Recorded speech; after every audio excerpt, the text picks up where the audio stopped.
This episode of the podcast is brought to you by KC Consulting. Trying to promote your cannabis business or dispensary through traditional channels can be frustrating. There are federal laws against advertising on TV and radio, and advertising opportunities in general that are extremely limiting. KC Consulting is a premier social media marketing agency based in Dallas, Texas, that specializes in strategy, content creation, channel management, paid advertising, graphic design, and SEO/SEM services. The agency is hyper-focused on helping cannabis companies navigate through the uncharted waters that they've been forced to endure due to the lack of FDA regulation in regards to sales and marketing messaging. Don't take on the burden of managing your social media channels alone. Take control of your social media marketing efforts with KC Consulting. Email them today for a free quote at social@kcconsulting.co. That's social@kcconsulting.co. Add value, not noise. KC Consulting. Hello everyone, Kevin Carrillo here, and welcome to another episode of the Cannabinoid Connect podcast.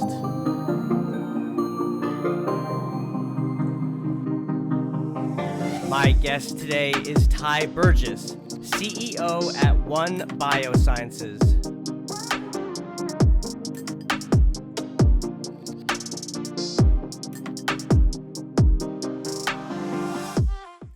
Ty Burgess, what's going on, man?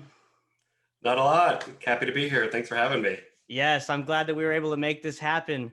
What I'm really excited about talking with you today is, Ty, your background. I mean, you're one who's seen it all, right? From both the healthcare side, being in the industry for 20 plus years, working your way all the way up to CEO of a hospital, which I'm really interested in getting into that and your experience there, but also how you've transitioned into alternative plant-based medicine and talking about how psychedelics and CBD and cannabinoids have helped you in your battle with certain ailments and deficiencies. So Ty, let's hear from your background, man. Tell us a little bit about, your experience in the healthcare industry and then transitioning over. Sure. Well, I started my healthcare journey when I was 16 years old. I actually started younger than that. So I've always had a passion for healthcare, starting at about 8 years old. My grandfather, I'm from Oklahoma. My grandfather got really sick and he was in respiratory failure and in a hospital in Paris, Texas. And they told us he likely wasn't going to live. So he was transferred to a hospital here in Dallas, a specialty hospital. At the time, they were called long-term acute care hospitals. And I remember visiting that hospital when I was 8 years old, and I was just so fascinated by all the technology and the ventilators and the care they were giving for the patients. And I told myself, I'm going to come work at this hospital as soon as I can, and I'm going to move down here and start my healthcare career because I just felt that was my calling. And so I did. When I was 16, I moved to Dallas, and I, went from a class of 18 people in Oklahoma to a class of over 800, and it was culture shock. And I entered the Health Occupation Students of America program at Naaman Forest High School in Garland, and started working at what was the time Vencor Hospital, and I got in their school work program.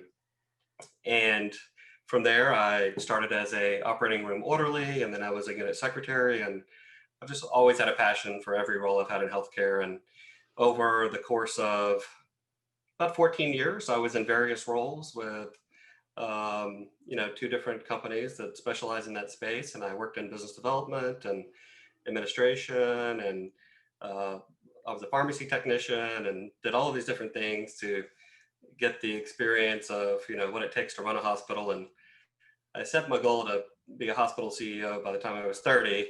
And I ended up getting that role when I was 31. Wow. I love leading people and building culture and really creating that healing environment. So, just before, I would say about 6 years leading up to my transition into that hospital CEO role, when I was 31, I got really sick with autoimmune disease. And this actually started manifesting when I was about, I would say, 14 years old. I started having pain in my heels, pain in my back. And my primary care physician in Oklahoma told me that I needed to exercise more.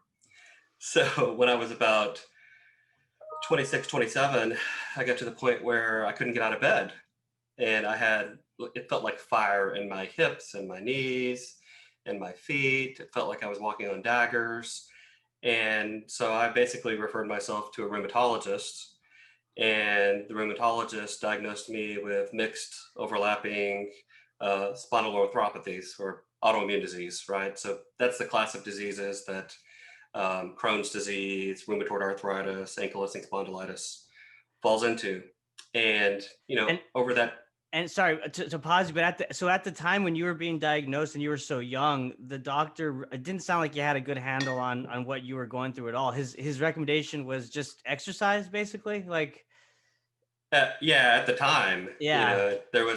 it takes 2 to 3 years to diagnose autoimmune disease on average, Okay. even for rheumatology. So, when I started having these symptoms, I knew that it was rheumatic in nature just due to my experience. So I referred myself to a rheumatologist, and she did all of the lab work and MRIs and found inflammation in my sacroiliac joints. And she diagnosed me with this mixed overlapping arthritis.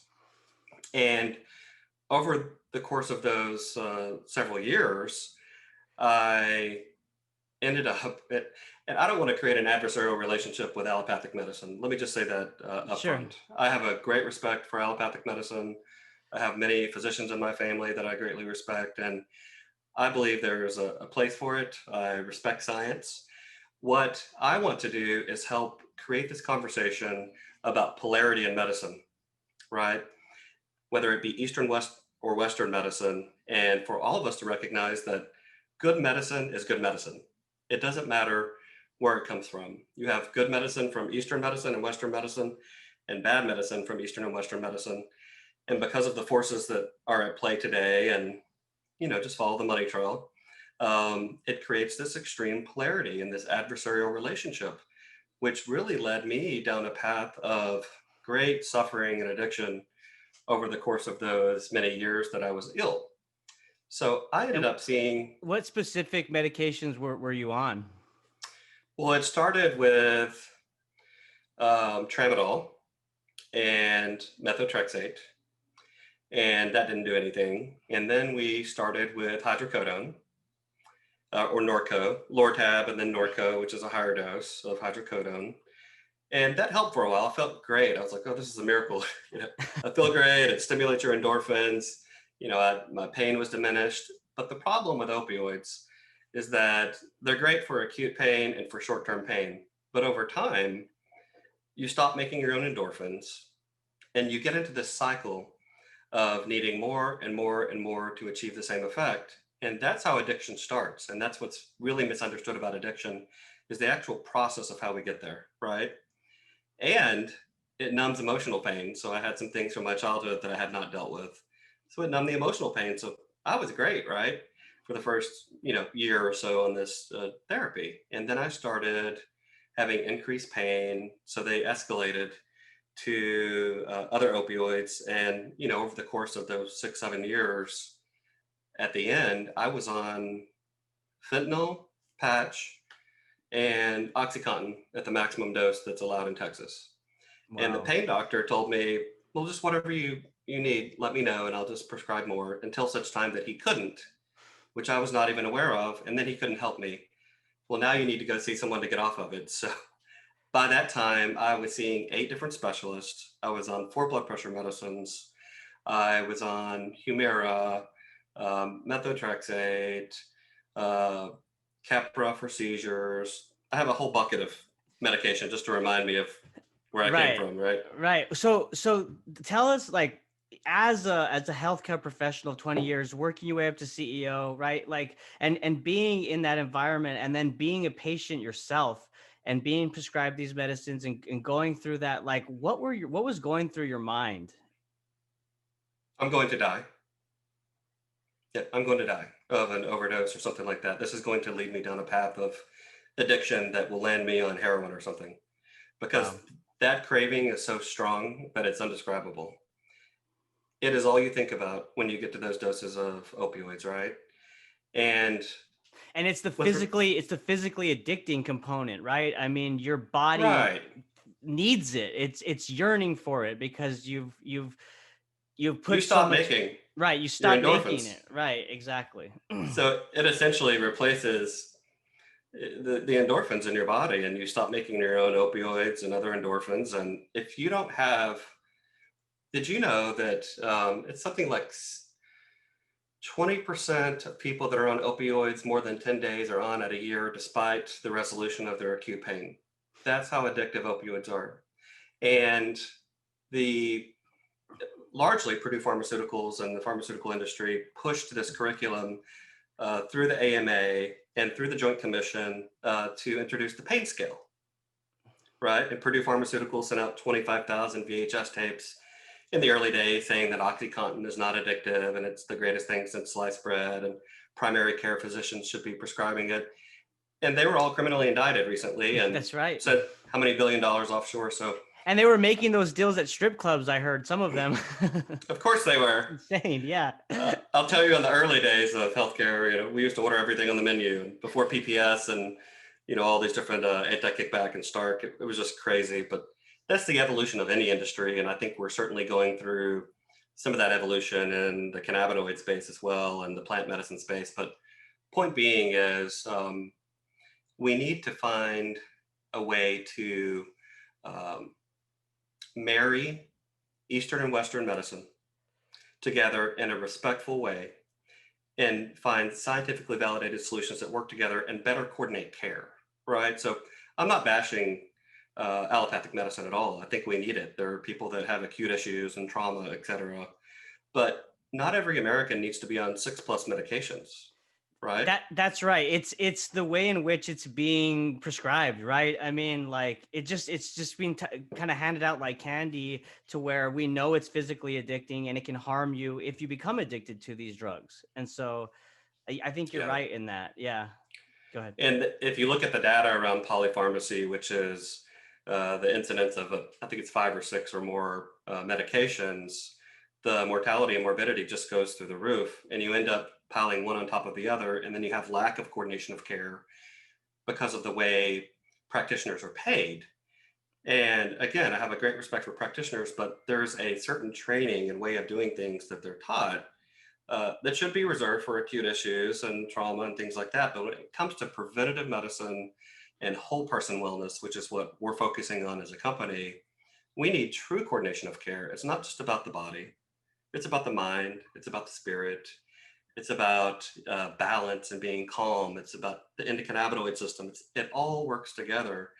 And when you take a medication that's so strong, that's been synthesized, 70% of medications are synthesized from plants, by the way, and they just isolate the chemical and then patent it.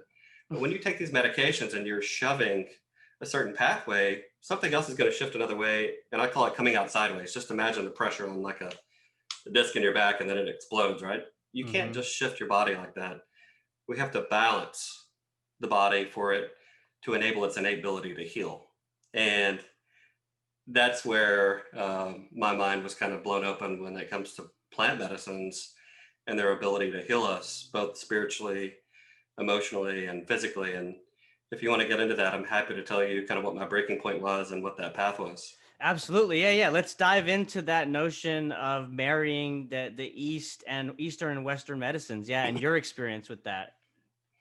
Yeah, so I was almost to the point of filing disability because I had no energy. I was depressed. I had anxiety. I couldn't get out of bed. Uh, my body was so inflamed. I was 30 pounds heavier. I could show you some pictures. It'll just blow your mind. So my eyes were swollen up. I had plaque psoriasis all over my body. I couldn't sleep. I was miserable and about ready to give up. And my partner said to me, "You've got to find another way." And I said, "I've tried everything. I know everything about medicine. I've seen every specialist. I know every doctor in town." He said, "You've got to find another way." So I started researching online. And my first goal was to come off of opioids to see what my baseline pain level was, because opioids can sensitize your receptors over time and make the pain worse. Right. Mm-hmm. And I was just tired because I was so sedated. And it's like a ball and chain. You cannot leave your house without your opioids or your Suboxone or whatever opioid or opioid agonist you're on. Right. Mm-hmm. And it's just a really dark place. It's not living. So I start researching and I keep coming across this treatment called Ibogaine. Okay. And it We've just keeps popping up. It's fascinating. We've touched on ibogaine in terms of how it has the addictive healing properties, right? It kind of treats addiction. So I'm fascinated to hear about this. Please continue.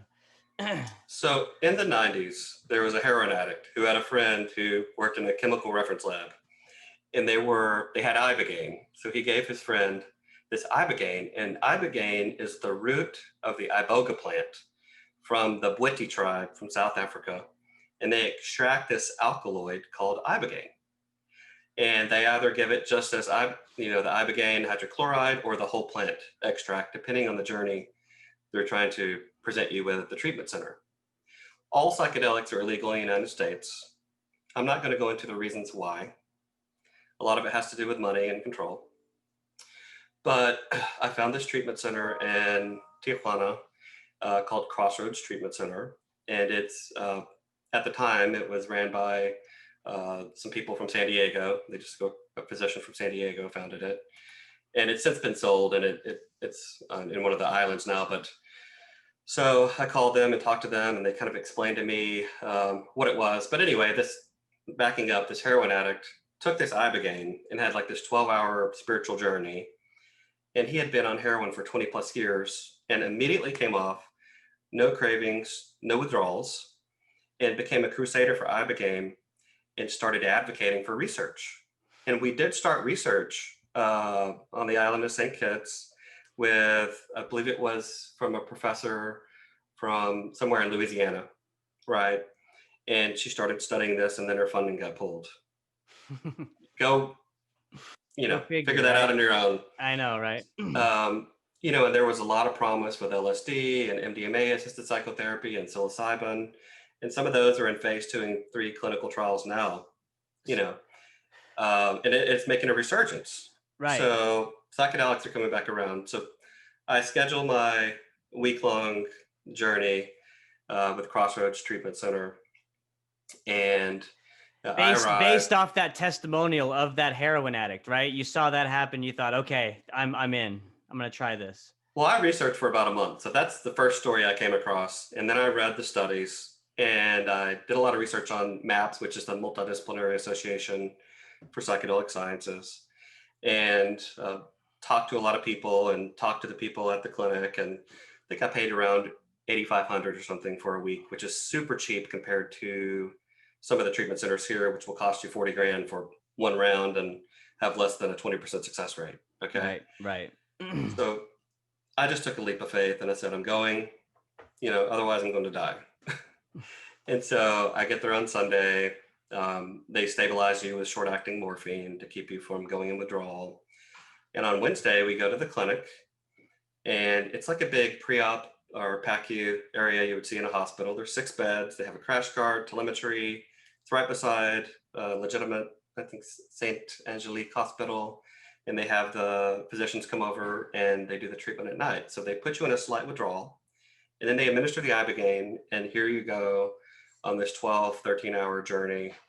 And let's hear it. Let's, I mean, if you don't mind kind of opening up that door, let's hear specifically your experience with that treatment.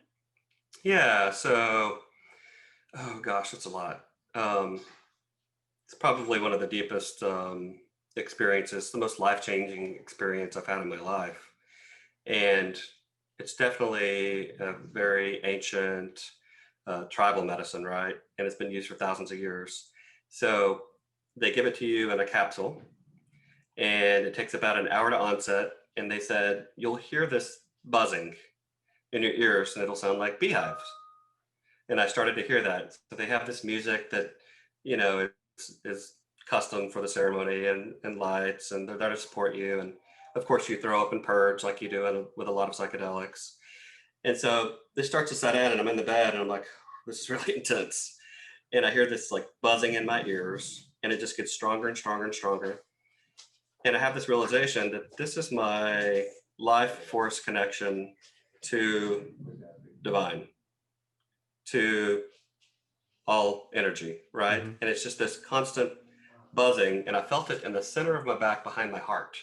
Whoa. And it became very clear to me at that point that this is a vessel, and when this vessel dies, this energy, this spirit returns to source, heaven, whatever you want to call it, right? I'm a Mm-hmm. Christian, and I believe that we need to have education around these things. And no matter what your faith, there's this common fear that it's witchcraft or that it goes against the teachings. But if you just read the any of the religious texts, it lines up perfectly with physics and all of these things that support psychedelic sciences. Yeah, And isn't there a theory that like when Moses saw the burning bush, that was an acacia bush that was burning, that kind of the smoke that he was inhaling may have made him hallucinate? I've heard that theory. yes, or the Last Supper, that was possibly ayahuasca or DMT, or that the manna in the Bible is mushrooms. What else grows overnight, right? Right, right. Yeah. So, you know, throughout all of mankind, we have used these plant medicines to open up our consciousness and increase our connection to source and spirit, right? Which is what some of the greatest teachers have used to spread knowledge. So I haven't spoken about this publicly a lot. This is probably the first time that I've spoken about this on a podcast, simply due to the fact that there's so much fear and so much judgment around it. But I've gotten myself to a point in my life where I'm not tied to a corporation. I can't be fired. I don't care what people think, and I want to help people heal. Amen to Right. that. Amen to that. Yep. Um, and I don't know what the future holds for U.S. politics around psychedelics because it's a huge threat to certain industry. I was on $80,000 a year worth of medications. Jeez. Humira alone was over $2,000 a month, right? So I went through this experience and I had all these visions, and I saw Egyptians and pyramids and childhood trauma and all of the things from an outside perspective or dissociated perspective that were causing me physical pain, emotional pain, and from living my fullest potential in my life. Wow. Wow. And when that experience ended, my blood pressure returned to normal, my lifelong asthma disappeared. I had no cravings and no withdrawals after almost 7 years on heavy opioids, the heaviest. And I went up to the rooftop of this treatment center, and they have a hot tub and a little garden, and I was just looking up, and it was like a rebirth. It's like a black veil had been lifted off my head, and I just cried. Sometimes I still just cry about it because it's just such a beautiful thing that I get a second chance at life. I get to help other people. Although this is not work that I can bring to this country, I can spread awareness, but my work centers around integrative medicine and offering things like CBD and spiritual education and all of these things that I received through the experience, right? You don't need to have a psychedelic experience necessarily. Right. Well, so let's dive into this. This is fascinating. So let's dive into the science of this, Ty. So like what I've heard, I've had Stephen Gottlieb on, and he's a plant practitioner, talked a lot about ibogaine, and he kind of talked about how you mentioned earlier how our opioid receptors or our endorphins are removed if we're abusing opioids, right? But I've heard that ibogaine kind of helps fill those holes that of opioid receptors that are missing due to the addiction. Is that true? I mean, is there a property within the drug that does that? I call it all medicine, and I call pharmaceuticals drugs. Sorry. Yeah. Okay. Just being funny there. But so with ibogaine, what's really interesting is they call it an addiction interrupter. And, some of what's interesting about medicine today is people believe that if you can't see it on a microscope or on a lab, that it doesn't exist. But if you study metaphysics or physics, there's energy between those things that you can't see, right? Mhm. So just because you can't see it doesn't mean there's not legitimacy to it or it doesn't exist. So some of it is not fully understood. And with plant compounds, unlike single isolate chemical medications, and some are needed, uh, there are multiple compounds that work in a plant medicine, right? So if you look at psilocybin or ayahuasca or any of these things, or even CBD, a broad spectrum CBD, you've got multiple compounds that work together, and it's the energy of the medicine, right? It's the vibration of the medicine. Everything has vibration and energy. It just changes form. it never dies, right? So, as far as the scientific explanation, yes, it does heal and smooth over the opioid receptor. It does replenish some of the endorphins and stays in your body for a few weeks to help uh, with that transition off of opioids. And there are some other things that it does with other pathways that some are understood and some are not fully understood. I'm not going to pretend to be a chemist or a scientist that does, but those are the things that I know about it. And it's certainly important that it's administered in a safe environment and that you have the proper lab testing and that you have the, a healthy cardiac status and that you're monitored for these types of experiences. Right. There's something to that saying that, psychedelic and even the science that we're seeing now, that it's treating mental illness, right? And there's that saying that you're your own worst enemy, right? If you get in your head, you overthink things, and that a lot of people are struggling with that today, right? And have for since the beginning of time. But I notice in my experiences with psilocybin, and like how you mentioned with ibogaine, how it opens that consciousness, and that veil is lifted and you kind of see it. Those experiences are incredible because it takes yourself out of the situation and you're able to kind of interpret and comprehend what's going on outside of your own self, right? So Exactly. you're not in your head. And so while we can't explain the science because it's still so new and fascinating and we're still learning about it, that consciousness component is huge, right? Right. Right. This was really hard for me to understand at first. So they showed me this video on ego and ego dissolution. And I'm like, what the hell is ego? I don't even know. I wasn't taught any of this. It's like, I'm taught to misinterpret scripture and judge everything and judge myself and not love this crazy, crazy way of living that we have here in this country. And, what psychedelics do on a deeper level, and forget the science of it, right? We have a consciousness, we have subconscious, and then we have our mind, our thinking mind, and our ego, which is meant to protect us. And it contains all of our judgments and our worldviews and all the things we learned as a child and all of our trauma and all of that, right? And that that kind of works in layers. And all of that, when you're about 6 or 7, you start to really structure your ego and start to form your worldview. So whatever you're fed is going to determine who you are. And you look at the polarity in politics today and the polarity in medicine, that's all because of ego. And we're not our ego, we're our heart, we're our spirit, Right. right? That's how we're all connected. And this allows you that dissociative experience to look at yourself from the outside in and say, oh, that's why Ty acts like that. That's why Ty used to be a bitch to other people. That's why Ty doesn't love himself. You can see it all very clearly. And it works in layers, depending on how much you have to work through, right?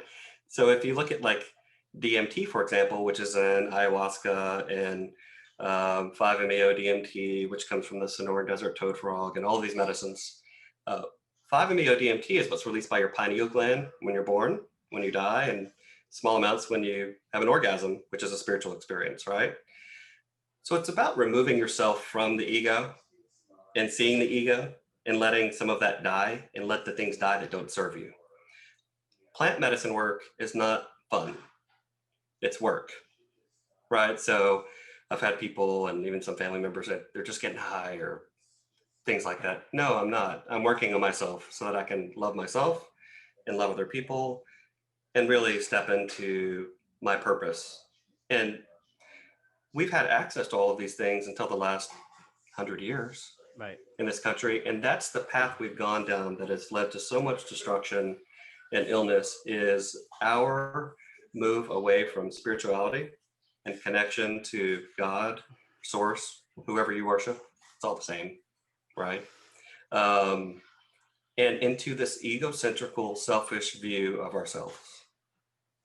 And then there's people that say, well, there's these new age people that are selfish and all about themselves. No, I can't serve you until I love myself. That's exactly right. I mean, what do people say when you're about to get in a relationship or thinking about getting married, right? Are you yourself in a good position to do that, right? You need to first work on yourself before you enter in a relationship or do that. It all starts Yeah. it starts with you.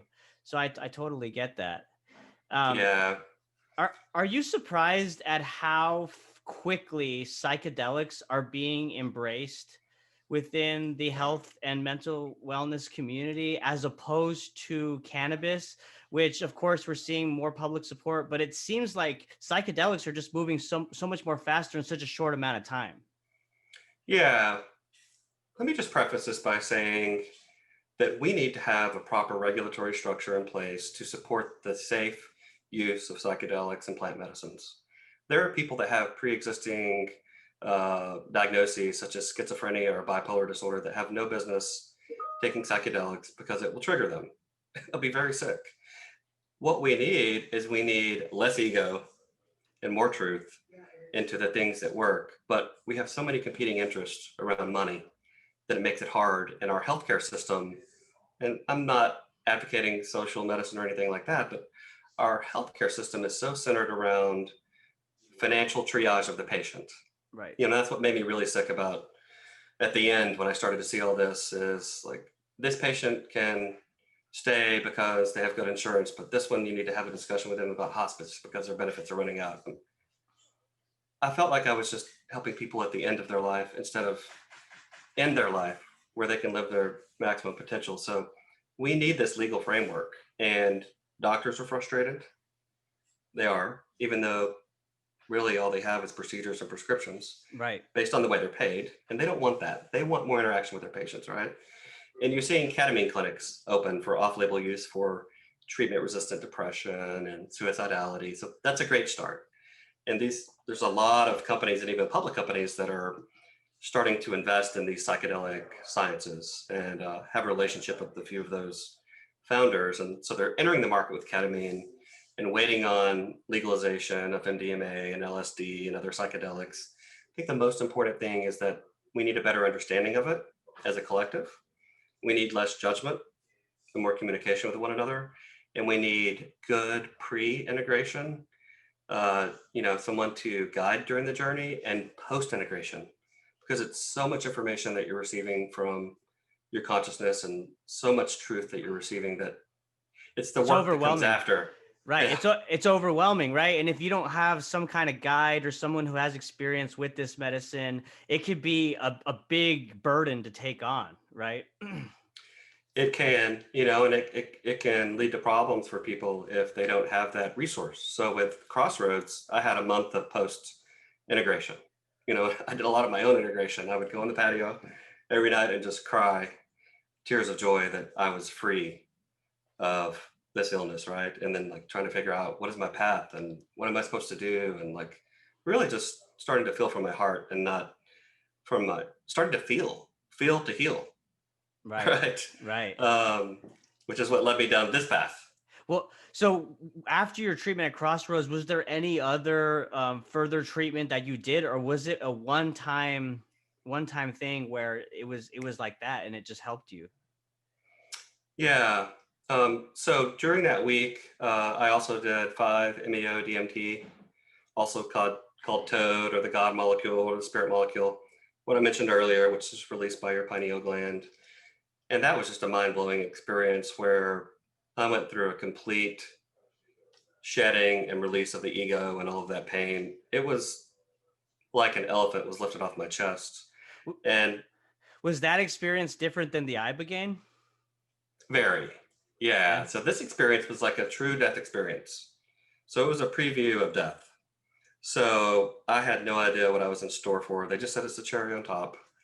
Don't worry about it. So they milk this secretion from the Sonoran Desert toad frog, which is the only natural form of 5-MeO DMT that's identical to what's endogenously produced by your pineal gland, the most protected gland in the body, which is what is activated when we die, right? Right. And induces these spiritual experiences. So you vaporize it or smoke it, this little Eclipse vaporizer. And I was out of the country when I did all this, so completely legal. So, I inhaled this and it was so much. It was like a minute and a half. I was just fighting it because it felt like all of that hurt and pain was just being scraped from the inside of me. It was all ego, right? And I was not a nice person before this because I was projecting my pain onto other people and judging other people. I wasn't, I'll be honest about it. And I had some childhood stuff I had to deal with, and just, like all this judgment from society about who I am with my sexuality and like the way I think and like my judgment towards myself and Right. not being enough. And you know how that is. So, for about a minute and a half, I fought it and I finally surrendered. And that's the key in medicine work, is to surrender, because the point is to teach you to surrender as you would surrender to life and accept what is, but control what you can and live in the present moment, which is all we have. And that's how Right. you maximize your life. So And I when surrendered. you say let go and surrender, you mean just relax, right? Stop being so tense, stop fighting what's coming as you're having that experience. Is that what you mean? The same as life, when we run into where we have rub in life and where we have pain in life, is when we try to control life. If there's a divine plan, if you believe in that, we don't have control of that as an individual. The collective, the divine, God has control of that. So when you start trying to control every situation and every person and every outcome and judge everything, that's where we run into adversity, right? So that's what it teaches you, is to take that into your everyday life. And so I was trying to hold on to all this because it was just putting it in my face, show me the whole truth. And so I just surrendered to it. And I said, just F it, just show me what you will. And as soon as I did that, I let out 2 big screams, and it sounded like an exorcism, like demons coming out of my body. And it was just so much pain. And it just felt like an elephant lifted off my chest, and it was complete bliss. So much pleasure that it was almost painful, what I call nirvana. And I'm going down this light tunnel for a short period of time, and it's just a bright white light, and it feels like I'm strapped to a rocket. And I just do a final release and come out the end of the tunnel. There's no time, there's no space. I see a beautiful white ball of light, and I look at it, and I think to myself, that is me. I am God. I am part of spirit. I have no questions. And then my whole life flashes before my eyes like a book. And I see it and I look at it with its beauty. It's the gift of life, or the beauty of life is the gift of the experience of life itself, Right. and being present in each moment and loving one another. The world is to be a place of hope. That's the whole point of creation. Relativism, or relativity, if you study physics, right? It's that contrast, dark and the light, the hot and the cold. If it was just one more hour of sun a day, we would burn up. Everything's perfectly balanced. We just can't see it because we get so focused on the immediate. It's about the collective, right? So I'm looking at this ball of light, and I have this realization of who I am, and I'm just flooded with the most pure love that you can imagine. And I feel my father there, and my grandfather there, and my grandmother there, and it's just a knowing that, like, I'm more, Right. right? Right. Right. Oh my God, like, I have been so trained by media and misinterpretation of scripture and all of these things that have caused me so much pain and Right. held me back from living my potential. And so I'm looking at this. And some would argue that those distractions are in place for a reason, right? I mean, to keep you off of that consciousness and keep you Through all distracted. pain comes beauty. It's all learning. It's all learning. It's just learning how to work with it. It's Yep. acceptance. It's acceptance that we struggle with, and that's the ego. So I'm looking at this, and then I see this like flat plane that cuts it in half, and it's just like this really thin flat plane with a ball of light in the middle. And I see like buildings pop up and physicality and what's representative of the physical universe that was created by the creator and us. And I see all of the things that separate us: war, hate, politics, sexuality, religion, the love of money, all of this shit. And I'm like, oh my God, the whole point of life is to exhibit love and see past all of this. It's all a distraction. Right. That's all life is to love and to be a place of hope. And it's just an experience, and it's gone in the blink of an eye. And then we're on to the next experience. We never die. Right. So once I like accepted that and really understood it, I'm like, I don't want to leave. I want to stay, It's like, okay, I've got a lot of work to do. Like, I've got a purpose. So I start to reintegrate, and I come to And I said, why didn't you tell me? And they said, because you wouldn't understand.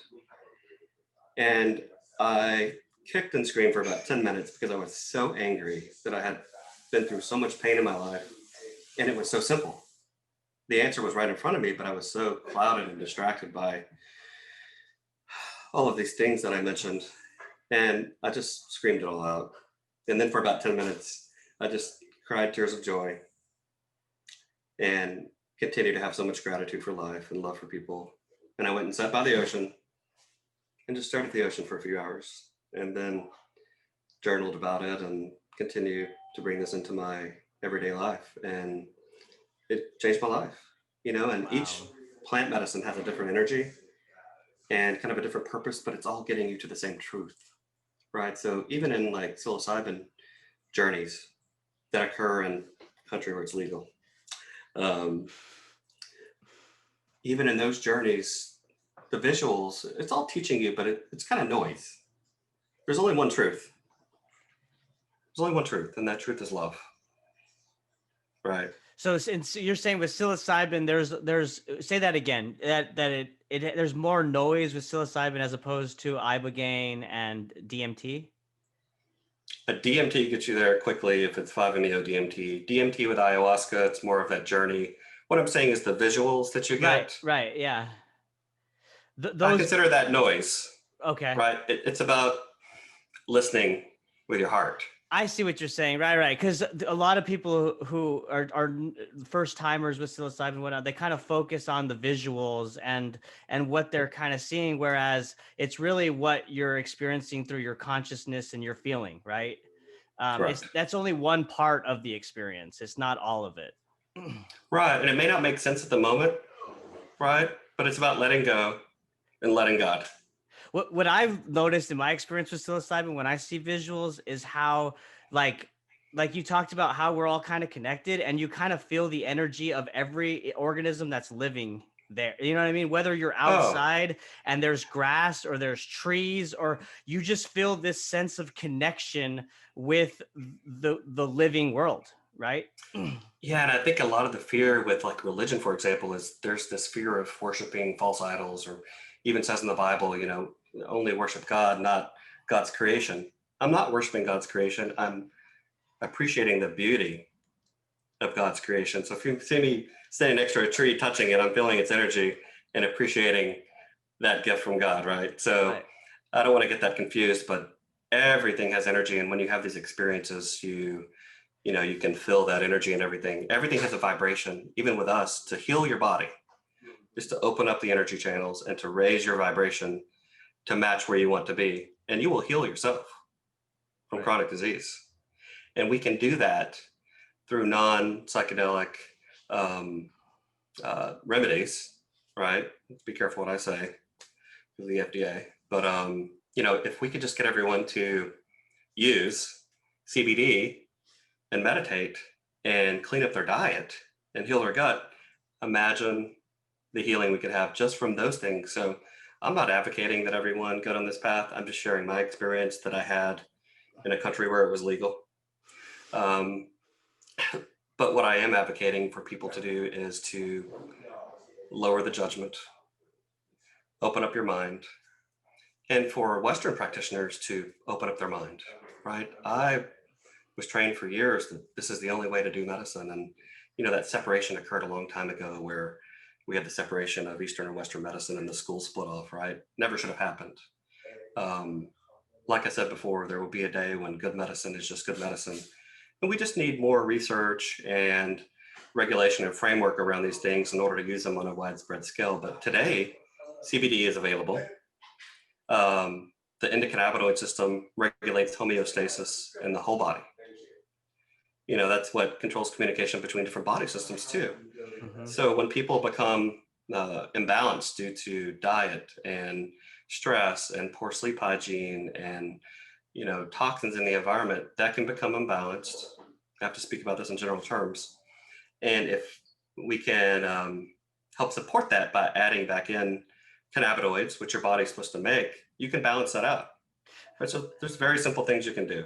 Well, speaking of the endocannabinoid system, let's talk about and I've heard this before from Dr. Stuart Titus brought it up. This notion of endocannabinoid deficiency, right?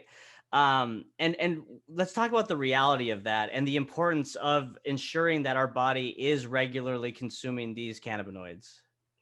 Yeah.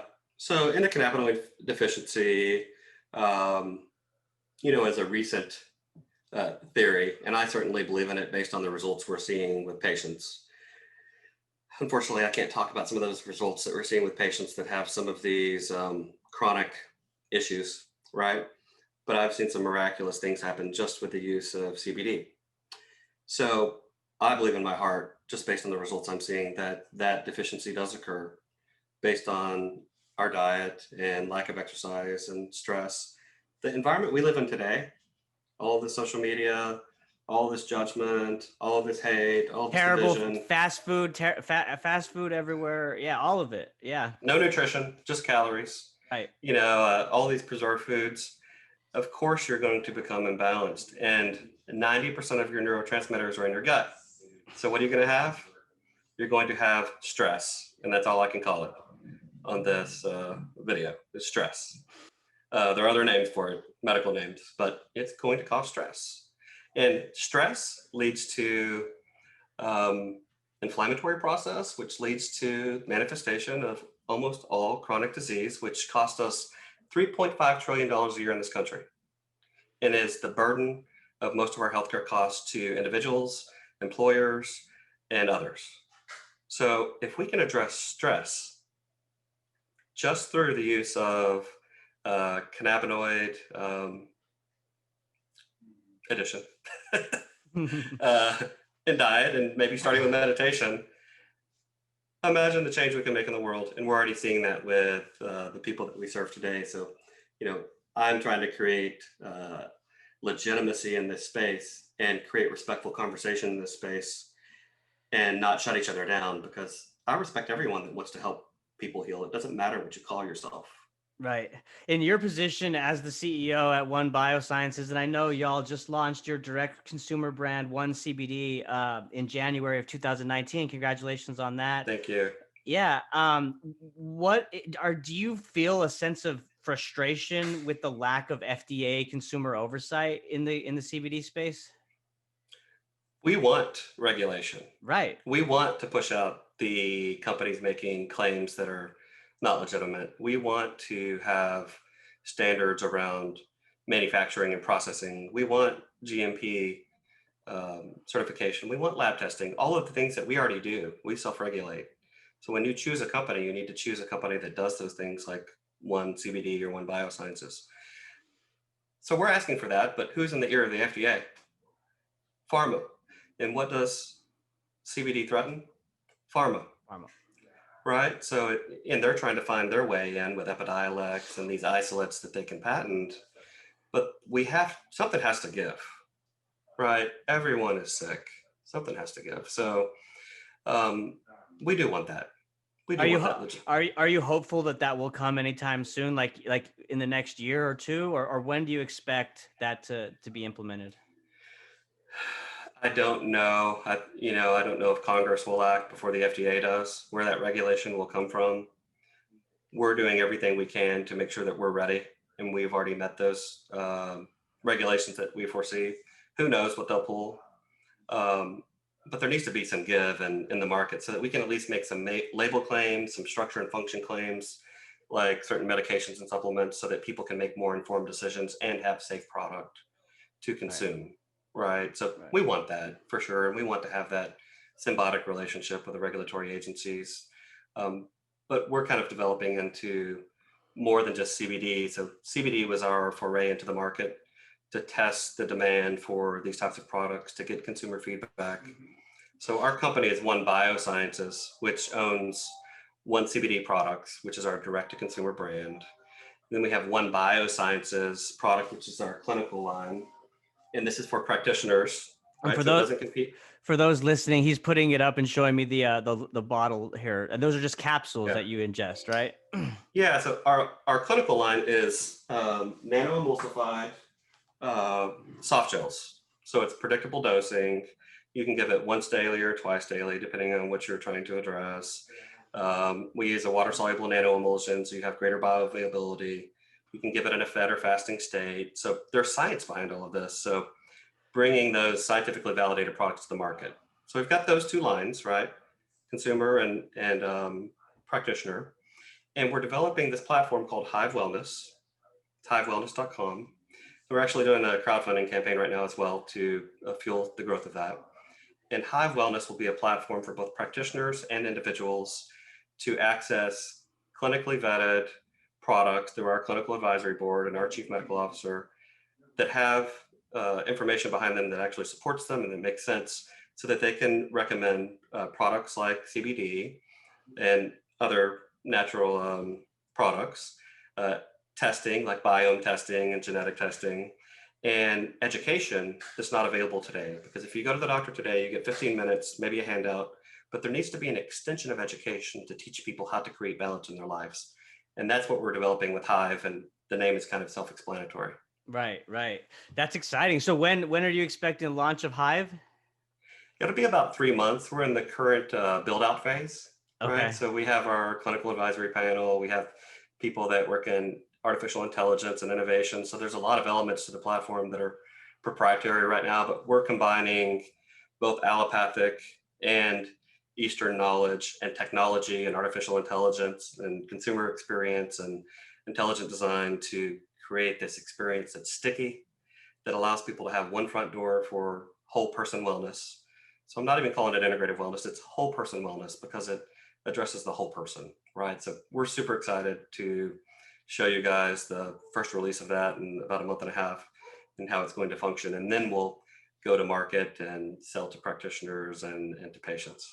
That's exciting. Yeah, I definitely want to keep a close watch on that launch and help promote that announcement when you all do announce. So we'll be in touch regarding that. I appreciate that. Of course, yeah. So Ty, we skipped over a little bit though. So I guess after your experience at Crossroads at the Ibogaine Clinic in Mexico, where it's legal, of course, you had that amazing experience both with Ibogaine and DMT. You saw the truth. You became more kind of connected with yourself again, as opposed to the distractions that we were talking about. So when you felt that newfounded sense of purpose, is that when you thought, okay, One Biosciences, this is the direction that I'm going to go? Or did that take some time? It took about 2 years because I came back. I still wanted to be a hospital CEO. I love leading people, creating culture, different ways of thinking. So I came back, and a couple months later, I became a hospital CEO. And I did that for a year and a half. I loved every minute of it. And, you know, really starting to dive into my purpose and kind of meditate on that. How can I help people in a greater way? Although I love helping people in the hospital, and there's a lot of science and coordination that goes into that. And I love working with families and coaching people through and all of that stuff. Most of those patients were at their end of their life, right? They're in respiratory failure, renal failure, they've been on dialysis or some sort of really bad trauma. I'm thinking, so much cost occurring here. How did they get here? And how can I help people before they get to this state and actually maximize their life? Right. So that's when I left to start One CBD, which has evolved into the company it is today. Wow, that's such an amazing story, man. And again, it's so unique the position that you're in, because again, you have such a solid handle on the healthcare side, working in every facet within that industry, right? Whether it's Yeah. pharmaceutical or a practitioner or and even CEO, and then you have the other lens now of being the patient with the psychedelic treatment and the cannabinoid medicine. So Yeah. Ty, before we wrap up, I want to give you the floor. Like, what's next for this industry, and what can we do as a collective to push it forward? I think spreading awareness so that when these things come on the ballot, we have the votes we need for common sense reform. I think reaching out to your elected officials and also maybe your primary care physician and others in the medical community to spread knowledge, continuing to drive thought leadership in this area, continuing to drive respect for one another so that we can come together, and then utilizing technology like we're going to use to aggregate all of this information to see what actually works in combination for each individualized patient to deliver individualized healthcare that makes sense through nature, science, and technology. How that is going to come about, I don't know. It's a lot, but I'm going to do my part to help make that happen. And I hope that other people will, develop some curiosity and open their minds and have less judgment around these things, and start to believe that you can heal your body. A chronic disease diagnosis doesn't have to be chronic. We, at our natural state, are healthy.